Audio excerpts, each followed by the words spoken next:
Hola lectores de la Biblia, bienvenidos a la sinopsis de la Biblia.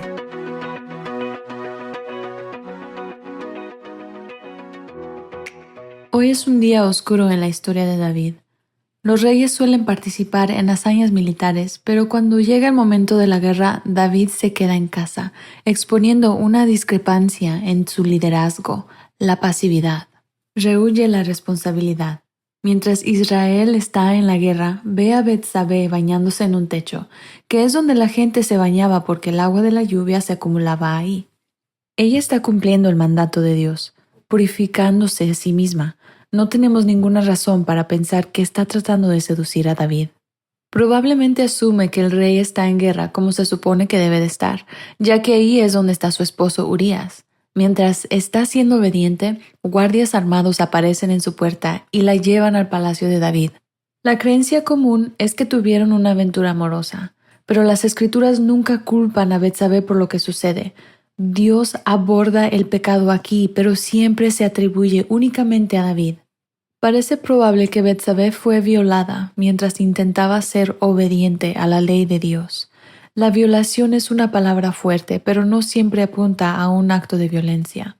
No podemos andar con rodeos respecto a las escrituras solo porque nos hace sentir incómodos o porque pinten a David de manera negativa. Es un adúltero o alguien que abusa de su posición de poder. Urías está en la guerra y Betsabé está embarazada, así que obviamente no puede ser su bebé. El castigo por el adulterio es la muerte, por lo que Urías podría mandarla matar. Ella está a merced de estos dos hombres. No puede apelar a la ley porque el rey es su infractor. David trama un plan para llevar a su esposo a casa y que así haya una excusa para el embarazo, pero subestima el compromiso de Urías con el estándar de celibato en tiempos de guerra de Israel. Urías se niega a ver a su esposa, por lo que David avanza al plan B, hacer que asesinen a Urías en la batalla. En un movimiento cruel, David envía a Urías de regreso al campo de batalla con la carta que ordena su muerte. Betsabé es violada, está embarazada y enviuda. Ella lamenta la pérdida de su esposo. Lo que David había hecho le desagradó al Señor. 2 Samuel 11:27. Otra traducción dice fue malo a los ojos del Señor. LBLA. No hay evidencia de su complicidad aquí. Solo se menciona a David. Es obligada a casarse con su infractor, quien asesinó a su esposo, así que toma su lugar en su harén de mujeres. Dios envía al profeta Natán para contarle a David una parábola acerca de David, pero es tanto su autoengaño que no se da cuenta. Piensa ya sea que no ha pecado o que su pecado no será descubierto. Pronuncia juicio sobre sí mismo al exigir un reembolso cuádruple. Natán expone a David y Dios tiene palabras duras para él. Se siente con derechos y es ingrato. Esto equivale a despreciar las palabras de Dios y lo llevó a hacer el mal. David se ganó la pena de muerte 2 veces, pero Natán dice que Dios ha quitado su pecado. ¡Qué increíble acto de misericordia! Mientras que hay perdón, el pecado no queda sin consecuencias. El juicio cuádruple que David exigió se le entrega. 1. Habrá división y muerte en su familia. 2. Sus esposas serán separadas de él de una manera humillante. 3. Dios levantará mal contra él desde su propia casa. Y 4. Su hijo con Betsabé morirá.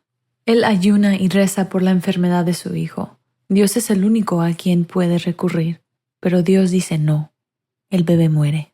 Dios sabe lo que es la muerte de un hijo. David comparte ese dolor. En verdadero arrepentimiento se posiciona con humildad. Incluso después de la muerte de su hijo y de escuchar las palabras tan duras de parte de Dios, confía en la bondad de Dios y se acerca para adorarlo. El arrepentimiento está marcado por la adoración. Cuando David va a consolar a Betsabé, vuelven a concebir y el niño es Salomón. Israel derrota a los amonitas y a los filisteos. Estas victorias militares también son un acto de misericordia. Dado que David rompió el pacto, Israel debería haber perdido, pero él regresa a la guerra asumiendo la responsabilidad que eludió anteriormente y Dios le otorga la victoria. Vistazo de Dios.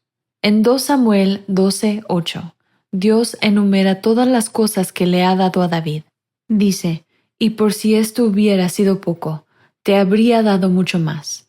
David se vuelve codicioso, porque olvida cuán rico y generoso es Dios. Olvida el corazón del Padre. Dios ya lo ha bendecido con más que suficiente y todavía está dispuesto a dar más. Dios es un Padre bueno que quiere prodigar regalos a sus hijos.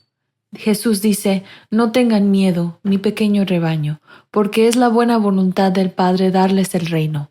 Lucas 12:32. En un día lleno de tristeza, sigue siendo cierto que Él es donde el júbilo está. La sinopsis de la Biblia es presentada a ustedes gracias a D-Group, estudios bíblicos y de discipulado que se reúnen en iglesias y hogares alrededor del mundo cada semana.